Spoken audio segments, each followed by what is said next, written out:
for this featherweight fight. Olga Rubin, 4-0, 2-0 inside the Bellator cage. You talked about Sindi Dandois being 12-3. She had never worn a pair of gloves in her life before that win in her debut against Marlo Skunin. Now, at 12-3, there's a ton of experience there. That's what Olga Rubin's got to get past. Michael C. Williams with the introductions. Bellator MMA on Paramount Network now features featherweights inside the cage, scheduled for 3 5-minute rounds. Introducing the fighter first out of the blue corner at 5'7", weighing in 145.5 pounds. Tonight, in her Bellator debut, she brings 12 professional victories, 3 defeats. Fighting out of Antwerp, Belgium, Sindi Battle Cat Dandois. Across the cage, her adversary tonight fights out of the red corner at 5'8", weighing in 143.5 pounds. As a professional, she's undefeated, 4 victories, no defeats. Fighting out of Tel Aviv, Israel, introducing Big Bad Olga Rubin. In charge of the action, your referee, Kevin McDonald. Kevin McDonald, our referee. Will Tel Aviv go 2-0 early? Or will Battle Cat earn a victory in her Bellator debut? Olga Rubin, Sindi Dandois. Here we go. Rubin, the southpaw, 3 of her 4 wins by knockout, 2 in the first round. She's in the red gloves. Sindi Dandois, the extremely talented judoka, in the blue gloves. Belgian national judo champion. One of the things you're going to notice straight out is Sindi Dandois has got a very unusual stand-up game. She's awkward in it. She'll throw punches from weird angles. There's not a lot of power. Everyone thinks once they start off against her, I'm going to knock this girl out. They come into her. They come with excessive force. They overextend. She gets a hold of them, and now they are in her world. That's what Olga Rubin has got to maintain, a discipline of saying, I just want to touch her. I don't want to overextend. I want to make her life miserable from the outside so she cannot grab a hold of me. Dandois, winner of 4 straight, 7 of her last 8 fights. Her defeat during that time coming to Alexis Davis back in April of 2017, a fight in which she broke her foot. And you want to talk about world-class wrestler, Alexis Davis. Olga Rubin, already a solid striker, but greatly improved under the tutelage of Brad One-Punch Pickett. And, you know, you think about American top-team fighters turn to coaches, Mike Brown, Dean Thomas, Brad Pickett. Man, they bring a lot of knowledge to young up-and-coming fighters. It is. It's an incredible, it's a gift is what it is. When you get a guy like a Mike Brown, a Dean Thomas, or now a Brad Pickett, it's the knowledge that they bring. They've been there, they've done it, they've been in the big fights, and now they're giving you those little tidbits of knowledge that just change your world. And Olga said it. She said, you know what? He's improved my approach to the game, my preparation, everything. I am indebted to Brad Pickett. She's only been with him for a short time. Olga Rubin has never fought outside of Israel. Her last fight was last year right here inside the Bellator cage as both women exchange. And there you see what I'm talking about with Sindi. Sindi is a orthodox fighter, but she'll switch to southpaw, but she'll just go, she'll throw a right hand, and instead of changing or sliding her feet, she'll just step over and keep throwing it as a jab. Trained by her brother Ben, and as I mentioned, spends a lot of time with Miesha Tate, the former Strikeforce and UFC Women's Bantamweight champion. Didn't train in this camp with Miesha. Miesha obviously pregnant, just having her first child, and congratulations to Miesha Tate. And Johnny Nunez. Yes, Johnny and Miesha both here. Gonna head to Singapore for a few years. So congratulations to Miesha, one of the greatest ambassadors in our sport. Dandois pushes forward. I'm really appreciating what I'm getting out of both women right now, because Olga is fighting very composed, just keeping that distance as much as you can, creating angles that are making it hard for Cindy to grab a hold of her, but Cindy keeps on forcing that issue, and that's what Cindy does with all of her opponents. You look at the people that Cindy Dandois has fought and who she's beaten. She beat Yorina Bars. Yorina Bars is the greatest female kickboxer there is out there right now. If you're going to say who was ever the best, it was Lucia Riker. Yorina Bars is right there with her.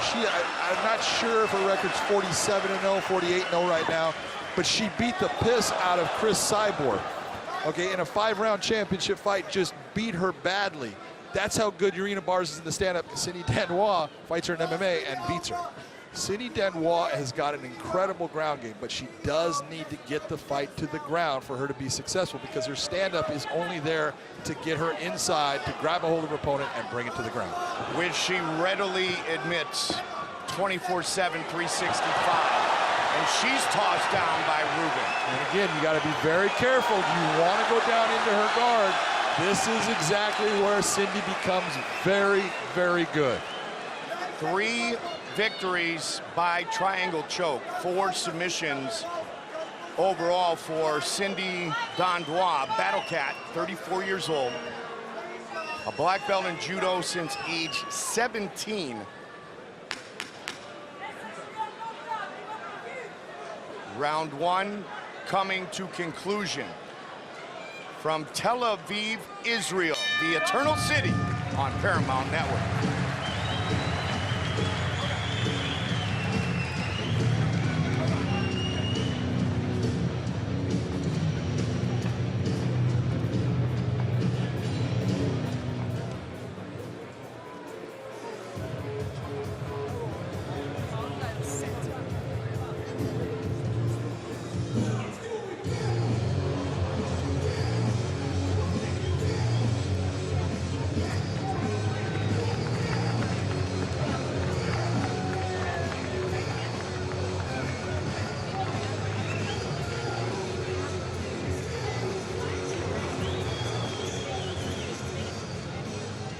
Fans find new official Bellator MMA gear, Kimbo Slice bobbleheads, and much more at BellatorShop.com. Getting set for round 2 of this featherweight matchup, Olga Rubin and Cindy Dandois. What do you think of round 1, partner? Round 1 goes to Olga Rubin. She's the one that controlled that distance, landed the better shots. Cindy's going after her, but got to give it to Rubin in round 1. All right, round 2. Red gloves for Tel Aviv zone, and Belgium's Cindy Dandois in the blue gloves.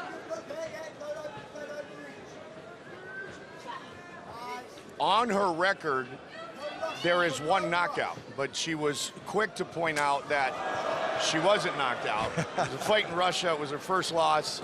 So I've never been knocked out. So well, she's a pretty honest person, because when you asked her about her stand-up, she kind of smiled and said, yeah, it's not all that pretty still, it's kind of horrible. Yeah. But, you know, and she's honest, and I watched that fight. That was against Yana Kunitskaya, and it was an M1, and she got hit, but she wanted the fight to go to the ground, and the way she went down, the referee just jumped in and stopped it. So I kind of side with her, and yeah, she wasn't knocked down. There you go. This is a problem now for Olga Rubin. You see that she's got this position. This is where Cindy utilizing her judo. This is what we call, you know, a position where judokas like. They'll get into a scarf hold here, holding the head, trying to control the arm. She doesn't have the arm right now, and that's the real concern she has, because if Olga can pop her head out, she can get her back.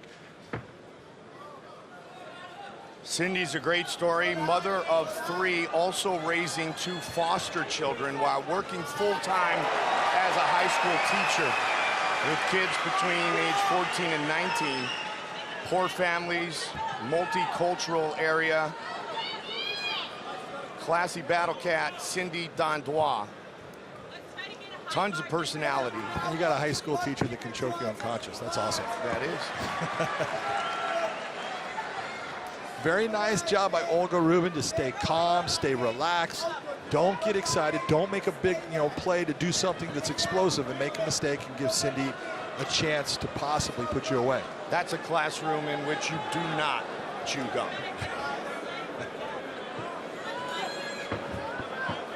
Rubin just hammering the legs.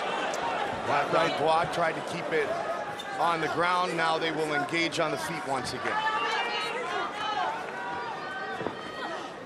The longer this fight stays on the feet, the more chance Olga Rubin has of taking this fight. Oh, that's a good shot right there. She's hurt. Olga Rubin all over Cindy Dandois here, looking for the finish. Dandois trying to survive. She is surviving. She's doing the right things, and that's why you see Kevin McDonald allowing that fight to go on. She's trying to do things to create a problem for Olga Rubin. She's getting hit, but she's still responding.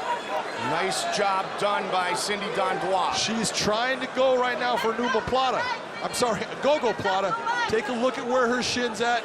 Smart move by Olga Rubin to pull herself out. You see her bringing that shin across, bringing her hands over the head and forcing Olga Rubin's neck down on top of her shin. It's a good choke, it's effective. Nick Diaz put Gomi out one time with that choke. That is a very good attempt, and that shows you that Cindy Dandois still had her brain going. She understood where she was at, and she's doing the right things to stop that attack.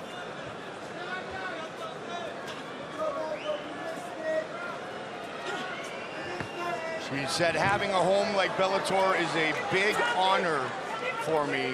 Dandois, 12 victories in her professional career.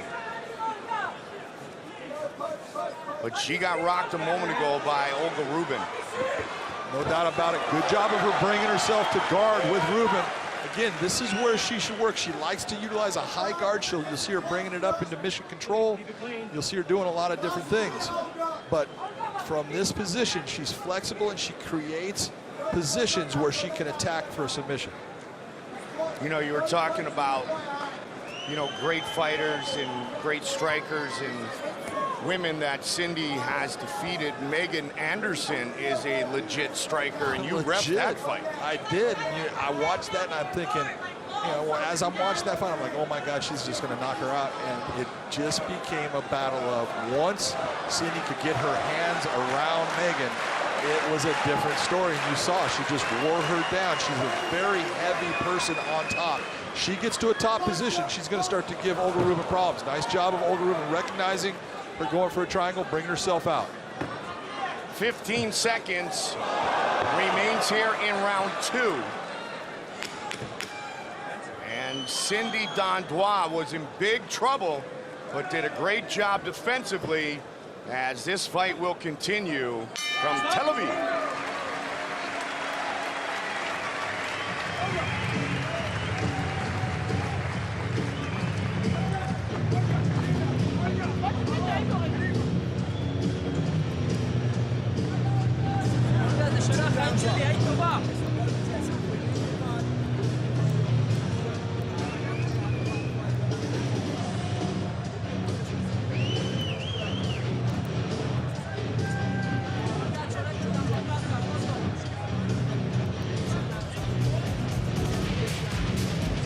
Look at the shots that Olga Rubin sets up. That's a beautiful left hand, another one.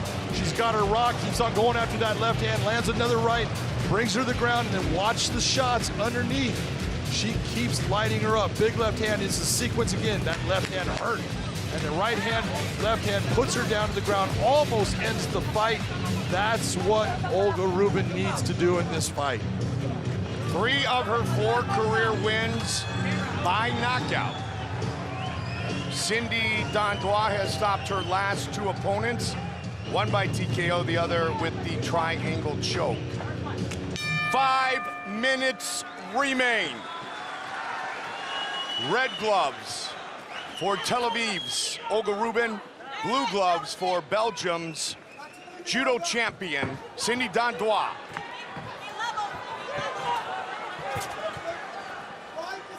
This is the range that the Battle Cat wants. And right now you're seeing Olga Rubin starting to look for a takedown, and you're going, why? Don't do that. That is not where you want to be. Yes, you've been on top of her after you've hurt her. Don't put yourself in that position early in the round.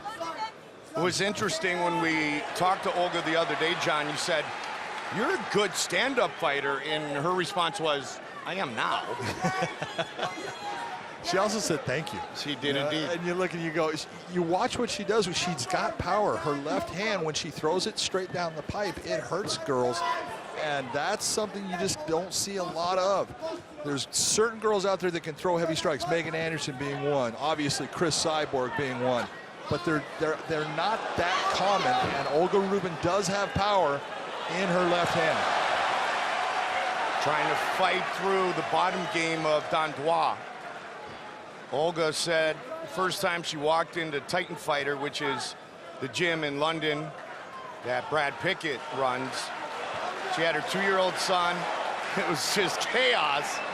But he just said, hey, calm down. All is well. I got you. And she went back and forth the last 3 months, looking to improve her overall game. Well, you know, when you're a mother and you're walking into a gym with your child, you're not expecting someone to have compassion for, you know, the kid, you know, maybe not being comfortable there and the atmosphere being scary. And when you get a guy like Brad Pickett that can sit there and say, hey, it's all right, don't worry about it. I got you, we're going to do good here. And he knows what he has. He can see that she's athletic. He sees that she's strong. She understands things, but she's got to make sure she doesn't let that arm come across in this triangle. Absolutely. Because that could spell problems. Nice job of getting herself out. Sweat is a wonderful thing. Absolutely. Good sprawl. And, you know, when you look at that sprawl, that's not just a sprawl. That sprawl just buried Cindy Dandois' face right into the mat. That's heavy hips, and that hurts. Just past the midway point of the third and final round. Bellator debut for Dandois with Misha Tate in her corner. Professional since 2009. Her mom wanted her to take ballet, do a little gymnastics, but she said, I had no rhythm. So I went to judo and joined the boys wrestling team instead. Perfect. It has worked out for her. I think it has. And you can see Cindy is still trying. She's trying to turn that corner. She's trying to create an angle, but Olga Rubin is smart enough. She keeps on squaring those hips back up, putting herself in a position where Cindy's unable to keep that angle and put a submission attempt on her. Olga's strong, too. She is. And we've seen it before, but we're really seeing it on display. You just saw as she's slicing her leg through there, and she takes her arm and pushes that leg down with technique, but strength also. Because look at, you know, we talk about, look at, technique's going to get you where you need to be, but strength is absolutely an asset in a fight. When you have the ability to power out of a submission attempt or to power your way through someone's guard, you can say what you want. It's a good technique to have. And again, she's able to power herself out of trouble. Looking to posture up and back to the feet. Think about, you know, if you're Olga Rubin coming into this fight, you're 4-0, but look at the competition that Cindy Dandois has fought. Oh, yeah. Hey, you know, you look and go, man, you know, can I stay with her? And now you're in that fight, and you're doing well, and you're creating problems, and you're getting yourself out of problems, and life just keeps getting better, but she keeps getting back to that same head and arm toss. She needs to be careful with where her arm is at right now. And she's getting into a scarf hold, this kezakatami in judo. 30 seconds remain, and that's plenty of time for Cindy Dandois. And you see Cindy trying to keep that elbow up off of the ground. That's what a good judoka is going to do with kezakatami. Olga needs to just be smart here. She might want to pull guard or just start to push off and get herself back to her feet. Precious seconds ticking away for Cindy Dandois. The countdown here in Tel Aviv for Tel Aviv's own big bad Olga Rubin.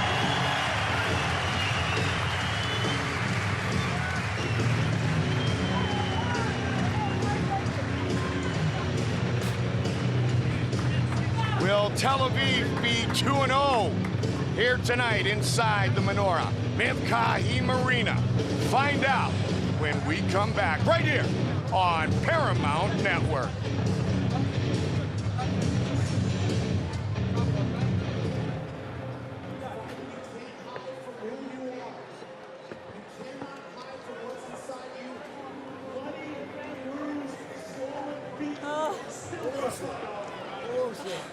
Thank you, man.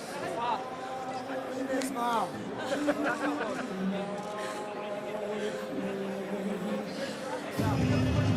אל תדבר איתי עכשיו. רגע.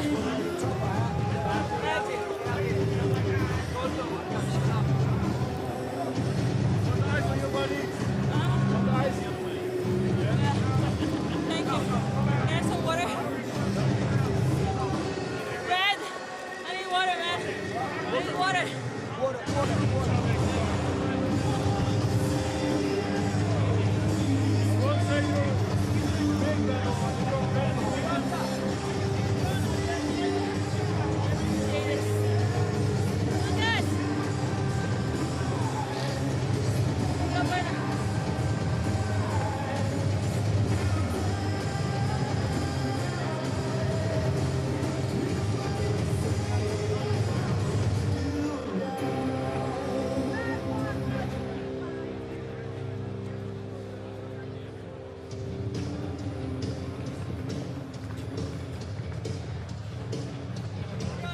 Battle Cat and Big Bad go the distance. Tel Aviv, Israel's own Olga Rubin, Belgium's Cindy Dandois await the judge's decision. Mutual respect. In fact, Cindy said Olga has a great work ethic and she's also a mom. Michael C. Williams to tell us who has won this fight.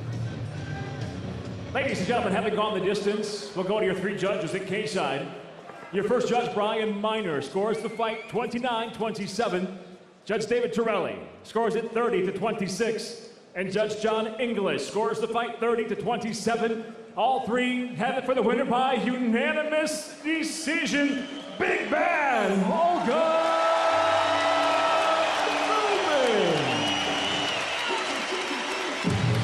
Congratulations, Olga Rubin. Goes the distance, moves to 5-0, 3-0 in Bellator, and she'll visit with my partner, Big John. I am here with your winner, Olga Rubin.